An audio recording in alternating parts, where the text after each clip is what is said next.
നല്ല ഏത്തക്കുല ലഭിക്കുന്നതിനായി വിത്ത് തിരഞ്ഞെടുക്കുന്നത് വളരെ പ്രധാനമാണ്. നല്ല വിത്തിൻ്റെ ഇലകൾ ഇടുങ്ങിയതും നീളമുള്ളതും കൂടാതെ വാളിൻ്റെ ആകൃതിയിലുള്ളതുമായിരിക്കും. അമ്മവാഴയുടെ കിഴങ്ങുമായി ചേർന്ന് ശക്തമായിരിക്കും. സ്വന്തം വേരുകൾ നന്നായി തന്നെ വന്നിരിക്കും. എന്നാൽ ഉപരിതലത്തിൽ നിന്ന് വളർന്നതും കൂടാതെ വേരുകൾ കുറവായതും തുടക്കത്തിൽ തന്നെ ഇലകൾ വീതിയേറിയതും വലിയതുമായ വിത്ത് തിരഞ്ഞെടുക്കരുത്.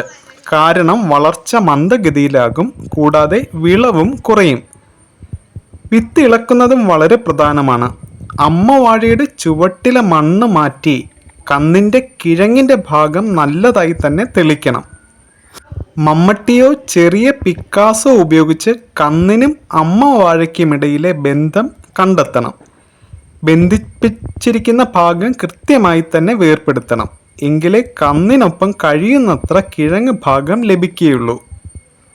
കിഴങ്ങ് ഭാഗം ഏകദേശം 10 മുതൽ 15 മിനിറ്റ് വരെ ജൈവ കുമിൾനാശിനിയായ സ്യൂഡോമോണസ് ലായനിയിൽ മുക്കുന്നത് വളരെ നല്ലതാണ്.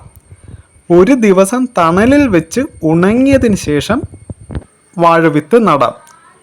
ഇത് ശ്രദ്ധിച്ചാൽ നല്ല തൂക്കമുള്ള ഏത്തവാഴക്കുല ലഭിക്കുന്നതിന് സഹായിക്കും.